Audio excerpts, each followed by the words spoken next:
According to a Paul Simon song, there are 50 ways to dump your lover, but by and large, all of those 50 ways will hurt your lover like hell. That's me, Mike Collins. There's a very important corollary here, because if there are 50 ways to leave your lover, there are also 50 ways to love the one who left you, someone who leaves you, betrays you, hurts you. Did I mean consequence? Probably not. But to quote the great Lewis Carroll, "When I use a word," said Humpty Dumpty in a rather contemptuous tone, "it means only what I choose to signify it, neither more nor less." "The question is," said Alice, "whether words can be made to mean so many different things." "The question is," said Humpty Dumpty, "which one is the master of them, that's all." How did I know that my wife and lover, was thinking of leaving me? She began the process of inadvertently bringing me up to speed by quietly humming or whistling snippets from 50 Ways to Dump Your Lover at random and often not so appropriate moments. All the time, for crying out loud, sometimes even looking at me, but in that special way that people have when they're trying not to be obvious, and thereby making it even more obvious. But the kicker, I thought, happened when we went to an expensive restaurant to celebrate our 5th wedding anniversary, and she hummed this song as we walked through the doors of the restaurant. The restaurant in question? It was a very posh and expensive Italian restaurant on Penfold Street called Mostri Vili. Of course, no expense was spared for the love of my life. The look on her face as we were escorted to our table evoked mixed emotions. Sympathy, a hint of loss, maybe a soupy chuckle. Yes. Unfortunately, there was. But the love wasn't there. It wasn't. I had hoped that I could use this day, our 5th wedding anniversary, to rekindle our relationship and our marriage, but that hope was crushed by her attitude. 5th wedding anniversary gifts are traditionally made of wood, but I realized she couldn't give a wooden nickel for our marriage. It's a strange expression I picked up from an American movie. Movie, a few years ago. Unfortunately, the expression turned out to be very apartment I had already bought her a necklace with an absolutely exquisite gemstone, which was a skillfully polished piece of petrified wood suspended from a solid gold chain. Together, they cost me about £350. However, the shocked look of guilt on her face when I handed it to her in the restaurant, along with a special 5th anniversary card that I spent about an hour choosing and a bottle of Taittinger Comte de Champagne Blanc de Blanc 2002, it cost me over £200, was priceless. Oops, guess what? She didn't buy me anything for our anniversary, not even a fucking greetings card from ASDA, which pretty much confirmed my assumption that she was going to use at least one of Paul Simon's 50 Ways to Dump a Lover against me. And pretty soon, IA, her ex-lover. Because now I knew, or rather, I had come to terms with the fact that although I was her lover, she was no longer my lover. And that was me. I loved my separatrix, but she didn't know that I knew that was her end. Well, maybe it was her thing. Does she have someone else already? Or someone she's already romantically involved with? Or even someone she's already playing hide-and-seek with? The lack of any intimacy in our relationship lately has struck me as very telling. Most likely a yes to any of these options because Louise was risk-averse. That's why I was so shocked at the thought of her cheating on me, because it was unlike her, the Louise I'd had time to get to know and love. Or maybe, in the 8 years we'd been together, she'd only let me see what she wanted me to see, and if that was the case, then honestly it was depressing as hell. Like I said, the lack of any intimacy in our relationship was hurting me. Yeah, it did. It hurt. It was pretty chilly in bed that night, even though it was the middle of summer. The next morning, I did what I always do in times of crisis. I called my good friend Carol and invited her over for coffee. No! Get your mind out of your head, how dare you! Carol and I had been best friends since our early teens, and, although we went to the school prom together, we had never dated as such. The then principal of the school had seen Grease at the local movie theater and decided that what appeared on the big screen depicting 1950s America would be appropriate for a British secondary modern school in the late 1970s, so she organized a school prom. By the time Carol and I arrived at the school a few years later, the previous principal had long since left for a villa in Portugal or Spain and left her mark because the school was renamed Daphne Barker School in her honor, and that was before she died, which is almost unheard of in Britain. They usually like to name things after dead people. And the school prom is still a big part of the school's schedule today. Where the hell have I been? Oh yeah. Despite the fact that Carol and I had been buddies for ages, we never thought about going to bed together. Well, I did, and she didn't because she was 100% lesbian. She let me down very gently by telling me that if she ever became straight, she would be straight for me. So there you go. Not only did she very gently let me go, but she made me smile at the same time, so our relationship continued to be purely platonic. It just so happened that she was in between romantic relationships at that moment. We met at our favorite coffee shop, the Costa branch on High Street, not the one in the retail park. I got my usual coffee, a salted caramel crunch with cream and a portion of coffee, and Carol got her usual, a caramel cortado. She looked at me and said, "Okay, Mike, what's wrong?" "I think Louise is cheating on me." She took a sip of her drink and visibly pondered for a few seconds before answering. "Why do you think that?" I told her about the indifference, the lack of sexual intimacy, well, any intimacy to be honest, the ridicule, the lack of even a card for our anniversary, and the constant singing, whistling, or humming of 50 ways to dump a lover. I vaguely hoped Carol would tell me off for thinking too much and being an idiot, but instead she patted me on the arm and said sympathetically, "Well, that's not too good, is it?" When I was studying to be a psychology major, one of my professors asked us to read non-scientific mystery stories by the American science fiction writer Professor Isaac Asimov. At first I didn't like the idea, but he insisted, saying that Asimov's mystical stories would be useful to me in my study of psychology, and to my surprise, I found that he was right. The only story that has anything to do with it, well, tangentially I suppose, is the mystery story Yankee Doodle Went to Town, in which a suspect under duress during interrogation hummed the old American tune, "Yankee Doodle Went to Town," because it contained a clue to the case under investigation. I think Louise is involuntarily humming 50 ways to dump your lover because she's seriously thinking about dumping you, or in a sense has already left you. However, I can't be sure if she's thinking about leaving you or even, at worst, actually cheating on you until I see her for myself. As you know, after earning a degree in psychology and then a master's, my doctorate focused on the applied use of body language, and if this cow is cheating on you, I will be able to determine that by observing her interactions with you. Obviously, we'll all have to be together, but we can do that tonight if I stop by on one of my impromptu visits. I happen to owe Louise a couple of prescriptions, and when we sit and have a drink, I can observe her behavior and report back to you tomorrow. I thanked her for her help. She nodded, finished her coffee, and stood up, giving me a brief hug. "Look, I hope it's nothing and she's not cheating on you, okay?" We hugged, parted with a brief kiss, and I headed back to my office. Being self-employed and not having to answer to anyone had its advantages. In the evening, Carol brought the recipes, and Louise and I shared a bottle of good wine from Halfpenny Green Winery in the West Midlands. We had bought some mixed cases by mail order, and in that bottle was a nice white wine called Black Country Gold. I tried to normalize the evening by buying some snacks on the way home, as I often did when Carol came over and we had classic FM on in the background. In passing, I noticed that the presenter that evening was John Suchet, brother of David Suchet, an actor famous for portraying Agatha Christie's Hercule Poirot particularly well.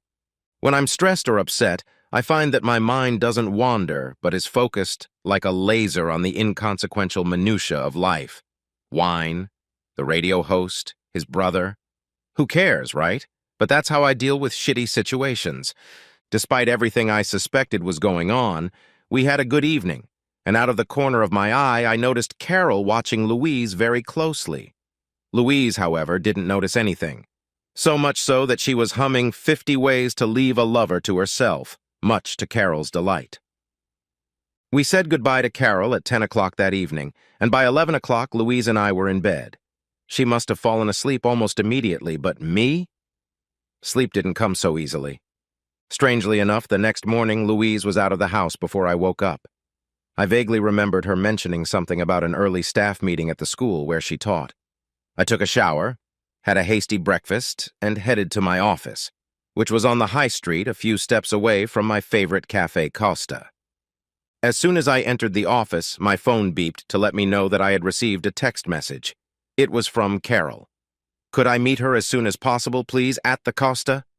I answered in the affirmative, setting the appointment for 9 o'clock, which gave me plenty of time to go through my email and answer a couple of important emails. When I arrived at the Costa, Carol had already brought our drinks and had taken a table as far away from the windows as possible. Hey, Mike, listen, let's not beat around the bush. Having watched Louise closely last night, I have to say that I'm 99% sure she's cheating on you. All the signs of body language were there. Negative cluster cues, the way she was dismissive of you, but very subtle, or so she thought. Plus, she didn't seem to like PDA, public displays of affection. I mean, she's usually very affectionate with you if we're all together. But what she did last night looked fake, like she had to force herself to be normal with you.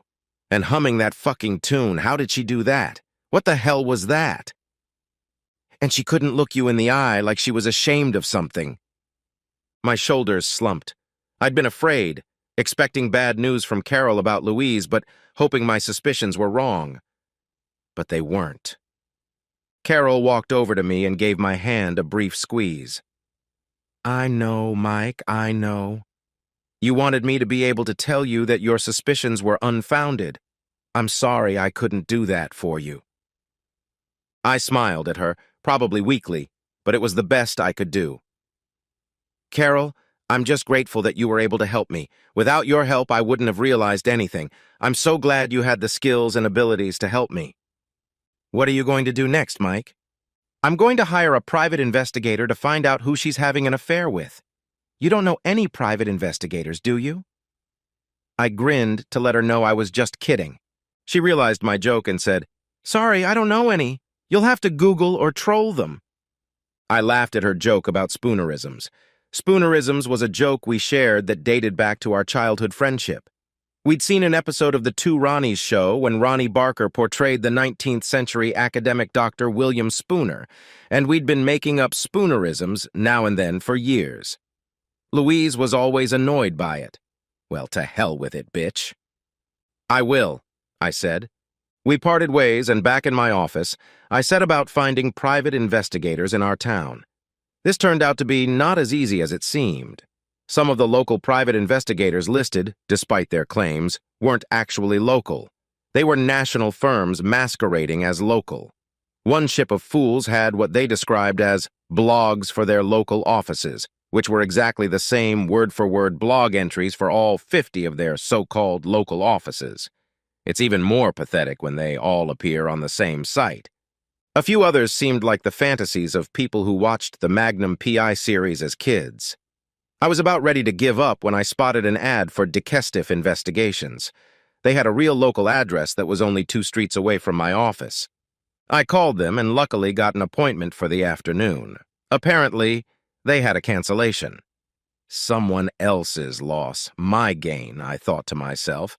I was at the detective office at 3 in the afternoon and met with the director, former Detective Sergeant Jeff Lithgow. He told me that he had spent 24 years in the local police force, starting as a cadet at the local police college, becoming a constable at 18 and being promoted to sergeant at 26. A year later, he became a detective sergeant. Although he passed his inspector's exams, his promotion proved difficult, as priority for promotion was given to recruits who, as university graduates, had been accepted under the fast-track promotion program and were promoted over his head. He managed to haggle a redundancy offer that practically protected his pension, and he quit to start his own agency just after his 40th birthday. Now, 5 years later, he has hired, on a freelance basis, several of his former colleagues and one former Royal Military Police officer who rose to the rank of captain in the Special Investigations Unit, plus a technician, a covert surveillance expert who still worked for the local police. Jeff had me sign a contract between Detective and myself and asked for an upfront payment of £500, which we deposited using the SumUp card reader on his desk. He also asked me to fill in a questionnaire about Louise.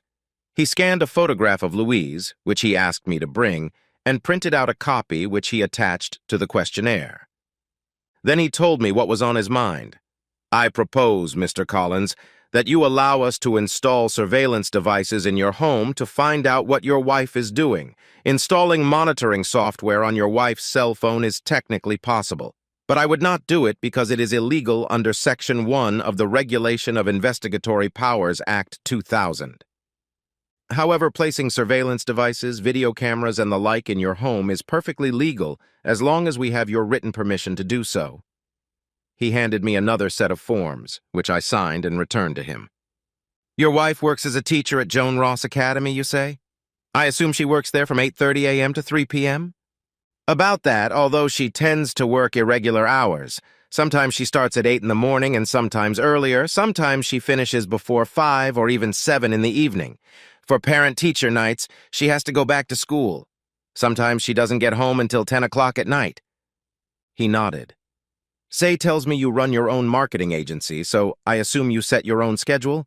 Since that's the case, I suggest that Dave, my technician, meet with you tomorrow morning at 10 a.m. and bug your home. I agreed. We shook hands and I sort of wandered away from his office, embarrassed and saddened by what I was being forced to do. However, in the back of my mind, I was still plagued by doubts. What if she wasn't cheating on me? What if she was terminally ill or something and didn't want to tell me? That she left for the 51st reason, which Paul Simon didn't mention, but which came through in that slightly darker but still heartbreaking Honey song. I wondered how I was going to face Louise that evening, but as she had, as usual lately, pretty much ignored me, I decided that ignoring her in return would be pretty easy. The next morning, a little over an hour after Louise had left for work, a medium-sized van pulled up to the house. It sported a lightning bolt and a sign that read, Broadband Solutions. Dave introduced himself and nodded towards the van, saying, An unmarked van, in my experience, always arouses suspicion from nosy neighbors. That's why we always opt for a marked van. In the old days, the police used transit vans painted in the old yellow postal phone colors, appropriately marked. Some officers didn't like it, mainly left-wing union agitators, so our colleagues from Special Branch came to see them and their managers, and that put an end to that nonsense. Anyway, sir, I'd be very pleased if you could find some important business to occupy yourself in the garden. I'll tell you when I've finished. This is to ensure that you don't know where the cameras are hidden, and you won't be tempted to peep into them, as some people do, risking disrupting the operation. I nodded absent-mindedly and went to sit in the garden. I had a few garden chores to attend to, but with a possible divorce looming, I didn't want to bother, to be honest. After 40 minutes, he opened the back door, came out and quietly said, I'm done. The surveillance devices are in the kitchen, living room, hallway, stairwell, and all 3 bedrooms. I've checked them. They all work and are transmitting a signal to our office. Good luck finding peace of mind, sir. We shook hands and he left. And he was right. Across the road, a curtain clinker watched his departure. Maybe they wanted to change Virgin's shabby broadband service? Can't say I blame them. I headed for my office. Suddenly staying at home didn't seem as tempting as it had before. 3 days. 3 days was all it took to destroy my last hope that Louise wasn't cheating on me. Not my Louise, she could never be so cruel. Oh yes, she could. In fact, she could be far more cruel than I could ever imagine. And not just towards me, as it turned out. On the afternoon of that 3rd day, Wednesday, I think, well, I know. How could I forget that Wednesday? I got a text message from the detective. It read, Unfortunately, confirmation has been received. Please visit us as soon as possible. Respect and sympathy, Jeff. Damn it. Confirmation. I sent Carol a quick text message and then walked the couple minutes to the agency office. I couldn't drive. At least I somehow doubted I didn't have the ability to drive. I'd crash or something. Jeff's secretary ushered me into the office where Jeff sat at his desk, looking somber. I sat down and waited for him to speak. I'm afraid this is not good news, but you need it. It's true, your wife is cheating on you. But the guy she's having an affair with is old enough to be her father, even her grandfather. I was puzzled. What, but who? Not her stepfather, Tony? Jeff shook his head. No, we managed to get the name of her lover. He's American, as I said, and much older than her. His name is William Gentry. I involuntarily sighed in horror. Shit! William fucking Gentry? You know him? Jeff sounded tense. Yes. Or rather, I know of him. He's her birth father. The bastard sexually abused Louise when she was 19, celebrating her 19th birthday. Louise's mother caught them together. As I was told, he admitted to coercing her, and to save Louise from having to go to court, it was decided that Gentry would crawl away to the States, where he was from, and never return to Britain again. Apparently, the bastard changed his mind and came back. Jeff shook his head. If they're in a consensual relationship, and they are, then I doubt very much that the sexual assault story could be true, which is actually what the tapes of the conversations we received confirm. What they are doing is very illegal, and such cases are taken very seriously in our courts. Both participants and willingly usually get prison sentences. I still have some connections with the local police. Would you like me to report them to the police? I nodded in agreement. Shit, that was awful. Louise's poor mother, Jane, and her stepfather, Tony. How would this affect them? And to find out that he hadn't sexually assaulted Louise all those years ago? That they'd had a consensual affair even then? Oh, God. I'm going to have to tell Jane. I cleared my throat before I spoke again. I'm going to have to tell Jane, Louise's mother and her stepfather, and then I'm going to divorce that two-faced bitch. He stood up, shook my hand, and said, No nonsense, okay? Everything has to be legal. I know you might be tempted to get back at them physically, but don't do anything you'll regret later, okay? I promised him I wouldn't and walked out of his office. I called Carol and asked if I could meet her at her cute little Muse cottage downtown. Fortunately, she works from an office in her home. So it happened. A quarter of an hour after that, I was sitting in Carol's living room telling her the whole sordid story and crying while doing so. Carol bellowed, You rotten, conniving little bitch! When I remember after you introduced me to her, she was telling me about her father who attacked her. Damn! Now it all makes sense. At the time, I thought her stories about him were too corny. I figured it was because, as a victim of assault, she was using dissociation techniques to psychologically detach herself from the trauma. But instead, it turned out she was lying. Bitch. Shit.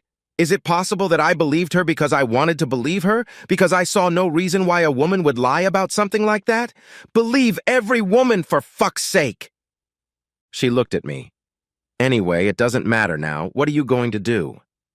I'm going to divorce the bitch, and the matter of their ongoing affair is now out of my hands. It's been referred to the police. Damn good job, Carol said. Fucking perverted bastards. Despite being a psychologist, Carol had some pretty firm and not so liberal views on life. I looked at her for a moment before I spoke. I'll have to go and see Jane and Tony. Let them know what's going on. What's been happening. God, what a mess. Carol looked at me and said, I'll go with you. I don't want you to go through this ordeal alone. You need support, and I'm someone who can and will be happy to give it to you.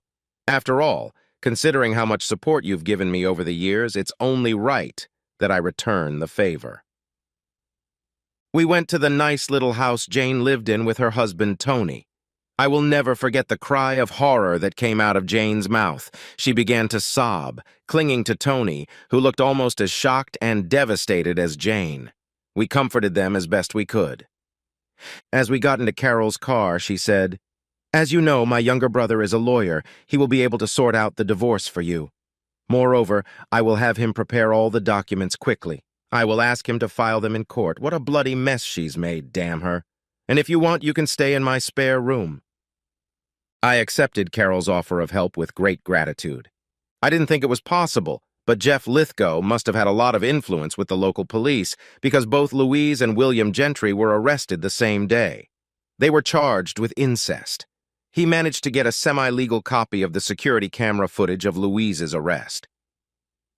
Louise Collins? Yes. What is it, officer? I'm Detective Constable Paul Richards from the Sexual and Serious Crime Unit at Midshires Police. This is my colleague, PC Sandra Jones. I am arresting you on suspicion of committing an act with William Gentry, your father. You don't have to say anything, but it may harm your defense if you don't mention things in questioning that you will later rely on in court. Anything you say can be cited in evidence. Louise slumped against the door, staggering, with an expression of utter bewilderment on her face. Jeff called me and told me what had happened, emailing me the video file just 45 minutes after the arrest. Apparently, William Gentry's arrest did not go without incident, as he decided to play dumb with the police and was arrested for incest, assaulting a police officer, and resisting arrest. Louise was released on bail fairly quickly, but William Gentry spent some time in police custody, the idiot. Taking advantage of Louise's absence from the house, I gathered some clothes and belongings and took them to Carol's. The next few weeks passed like a blur, to be honest. I guess I was in shock. Well, what young, fit, and virile man in his early 30s would want to find out that his wife was having an affair with her own father, who was in his late 70s? I had Paul, Carol's younger brother, handle the divorce, and the affair case was handled by the Crown Prosecution Service, and the judge really came down on them in his verdict after the jury found them guilty. Your barrister argued that your crime was a victimless crime. I have to say that simply cannot convince me. You both cheated on your spouses. You, Mr. Gentry, years ago. You, Mrs. Collins, more recently. You have both caused them irreparable harm with your so-called victimless crimes.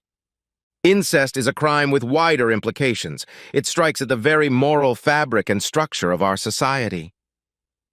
Incest is a crime that must be eradicated and punished when it is discovered, and it must be punished with due severity. It gives me no pleasure, but you must be punished for what you have done. I therefore sentence you both to 2 years in prison, and I strongly recommend that Mr. Gentry be deported as soon as he has served his sentence. The trial was adjourned because cases in the Crown Courts can take several years to be heard, but their case took only 6 months. I filed for divorce on the grounds of her adultery with her own father, which caused a bit of a stir in the tabloid press, which picked up the story. I thought perhaps Louise would object or raise a fuss, but she didn't bother. She also made no attempt to apologize to me or even talk to me after the arrest. So it was a case of just slip out the back door, Jack, make a new plan, Stan, and I was just forgotten about and sidelined. She gave her mother some sort of half-joking apology. Apparently, she and William had been secretly communicating all these years, but his last relationship in the U.S. had broken down. His common-law wife had found letters between him and Louise, and he had decided to return to the UK and resume their illicit relationship. They had some vague idea that she would file for divorce from me on the grounds of unreasonable behavior, but she didn't figure out how to engineer the situation to portray that I was being unreasonable, and then I discovered her cheating and filed for divorce on the grounds of cheating with her own father, which ruined their plans in a heartbeat. The divorce was a foregone conclusion given the fact that at the time of the divorce hearing, she was already in jail and therefore for adultery with her own father. I had to give evidence during the adultery trial, and to my surprise, the defense barrister, who went by the unlikely name of Mr. Jolly, they had one barrister, asked me what it was like for me to be a cuckold to my wife and her father. Before I could formulate an answer for which I would not be thrown out of court, the judge banged his gavel 3 times. The look on his face expressed extreme rage. Members of the jury, please disregard this disgraceful question from Mr. Jolly, defense counsel. Mr. Jolly, I find you in contempt of court, and I am fining you £500. Mr. Jolly blushed, stammered, apologized, and the instructing lawyer firmly poked him in the back and began reprimanding him, quietly but vehemently. After the divorce, the house was sold, and we split the property 50/50ths. There was no alimony, but apparently the teaching regulation agency didn't want to allow a man with a conviction for incest and a subsequent prison sentence to work as a teacher after he got out of prison. Oh, that's a shame, isn't it? Obviously, gloating is wrong. Tough. I bought a nice 2-bedroom house around the corner from Carol's house, and Carol arranged for me to get counseling from a friend of hers. Carol's friend was also working with Jane and Tony, counseling them. As for me, counseling helped me deal with my pain and heartbreak. The bastard's remark about me being their cuckold hurt me more than I intended, but I was helped to realize that it was actually a love affair that had destroyed our marriage. And I was young enough to start dating again if I had enough time, and the world was my oyster, in all likelihood. As for Louise, she actually only served just over a year of her sentence, probably because HMP Holloway Prison was closing in 2016 and wanted to reduce its population before sending prisoners to the remaining women's prisons. William Gentry was in London's Pentonville prison, and after serving 18 months, he was deported back to the U.S. To his dismay, Louise did not follow him back to the States. Actually, I think the incest conviction put a stop to that part of their plan, since foreigners with a criminal record are not usually accepted in the U.S. Jeff insisted that I familiarize myself with the wiretap transcript, and that made me feel better in some ways. He and William spent a lot of time talking, and Louise told him that she felt bad about what she had done to me, that I didn't deserve it because I was a good person, but she couldn't let it get in the way of her one true love with William. Oddly enough, neither of them seemed to give a second thought to Jane, Louisa's mom, which made me very sad. After all, Jane had birthed and raised her, and in Louisa's strange world, it was as if she no longer existed. Could I have taken more revenge on them? Well, yes, I suppose I could. But that would bring me down to their level, and I'd risk going to prison myself. Because I know that if I let my imagination run wild, it wouldn't end well for them or me. So I'll have to settle for jail time for incest, divorce for adultery, deportation, and the fact that Laos will never be able to get a teaching job again. What a shame! What a shame! We have to wrap this up. I'm going to shower and shave, horrible 5 o'clock shadow, before heading out on a date with a girl I met when we were both trying to decide what fresh vegetables to buy at our local Lidl store. It's funny how things work out. I guess there are 50 ways to meet a lover.